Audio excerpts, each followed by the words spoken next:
سر موت آپ کسی کو یاد کروائیں نا، بڑے بڑوں پہ روب طاری ہو جاتا ہے۔ ہمارے ایک جاننے والے دوست تھے، تو دعوت و تبلیغ کے کام میں یعنی جڑے ہوئے تھے، تو ان کو کچھ ایجنسیز کے لوگوں نے نا اٹھایا، وہ خام خواہ ایک شک کی بنیاد پر انٹرویو کرنا شروع کیا۔ تو انہوں نے کہا یہ آپ دین کا کام کیوں کرتے ہیں، کیا ضرورت ہے؟ تو اب آپ کسی ایسے بندے سے یہ بات پوچھ رہے ہو جس کو یہ پتا ہو کہ میں نے مر کے اپنے رب کے حضور پیش ہونا ہے اور میرے نفع نقصان کا مالک اللہ ہے۔ تو وہ 2-3 بریگیڈیئر تھے اور کچھ کرنل تھے، وہ جو انٹرویو کر رہے تھے۔ تو اس نے کہا سر مرنا ہے، آپ نے بھی مرنا ہے، میں نے بھی مرنا ہے، میں نے اللہ کو منہ دکھانا ہے، تو میں تیاری کر رہا ہوں، مرنا نہیں ہے۔ وہ کہتے سب کے چہرے فاق ہو۔ اصل میں ان لوگوں نے کبھی سوچا نہیں ہوتا کہ ہم نے مرنا ہے۔ جب ایک دفعہ کوئی یاد کروا دے نا، سر چھٹی کا دودھ یاد آ جاتا ہے۔ اس لیے موت کا راگ لاپنے کی ضرورت ہے۔ چوراہوں پہ کھڑے ہو کے، چھتوں پہ چڑھ کے ایک ہی بات کرنے کی ضرورت ہے کہ مرنا ہے۔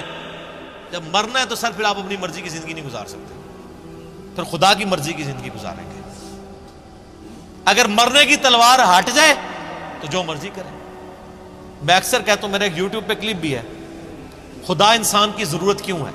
تو میں نے اس میں بتایا تھا کہ انسان کی ضرورت اللہ اس لیے ہے کہ ہمیں موت آ جاتی ہے۔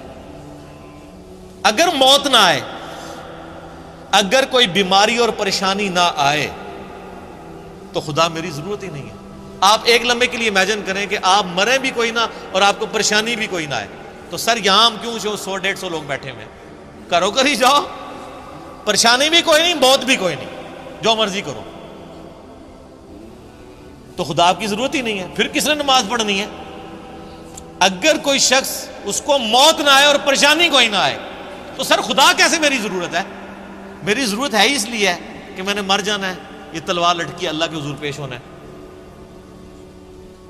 اور پریشانی ہر وقت کسی وقت بھی گیچی مروڑ سکتا ہے، بیماری آ سکتی ہے، بڑھاپا آ سکتا ہے، اور سر یہ خواہش آپ کی جنت میں اللہ پوری کرے گا۔ صحیح مسلم کی حدیث ہے، جب جنتی جنت میں داخل ہوں گے تو ان کو خوشخبری ملے گی کہ تمہیں مبارک ہو اللہ کی طرف سے، آج کے بعد تمہیں موت نہیں آئے گی، ہمیشہ زندہ رہو گے۔ آج کے بعد تم بوڑھے نہیں ہوگے، ہمیشہ جوان رہو گے، 30 سال عمر رہے گی۔ آج کے بعد تم کبھی بیمار نہیں پڑو گے، ہمیشہ تندرست رہو گے۔ بیماری بھی کوئی نہیں، بڑھاپا بھی کوئی نہیں، موت بھی کوئی نہیں۔ ٹھیک ہے؟ آج کے بعد تم کبھی بدحال نہیں ہوگے، ہمیشہ خوشحال رہو گے۔ اور ایک اور حدیث کے اندر بخاری مسلم کی 5ویں چیز بھی آئی ہے کہ آج کے بعد تمہارا رب تم سے کبھی ناراض نہیں ہوگا، ہمیشہ ہی راضی رہے گا۔ دنیا میں انسان کی ٹینشن کیا ہوتی ہے؟ یار یہ کیا اللہ ناراض نہ ہو جائے۔ جنت میں کوئی ایسا کام نہیں جس سے اللہ ناراض ہوتا ہو، ہر کام ہی ایسا ہے۔ دنیا میں سونا حرام، آخرت میں حلال۔ دنیا میں 4 سے زیادہ بیویاں کرنا حرام، آخرت میں بے شمار۔ دنیا میں ریشم حرام، آخرت میں حلال۔ دنیا میں نماز فرض، آخرت میں کوئی نہیں۔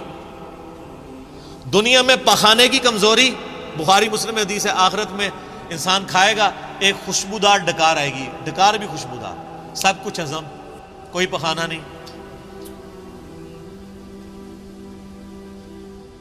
تو کوئی تکلیف جس چیز کا نام ہے نا وہ جنت میں نہیں ہے۔ تو یہ اللہ تعالیٰ کی بڑی مہربانی ہے کہ اللہ تعالیٰ آپ کو بہت بڑا سٹیٹس دینے والا ہے۔ یہ اس کی مہربانی ہے کہ وہ تو خود اکیلا تھا، لیکن اس نے اپنی کوالٹیز میں جنت میں آپ کو بھی شریک کر لیا ہے۔ مخلوق اور خالق کا فرق اپنی جگہ موجود ہے، لیکن اس کی کوالٹی کیا تھی؟ موت نہیں آئے گی، اس نے کہا چل تجھے بھی نہیں آئے گی۔ ٹھیک ہے، اس کی کوالٹی تھی کہ جو چاہتا تھا وہ کر دیتا تھا، چل تجھے بھی یہ کوالٹی، جو تو خواہش کرے گا تجھے مل جائے گا۔ ٹھیک ہے۔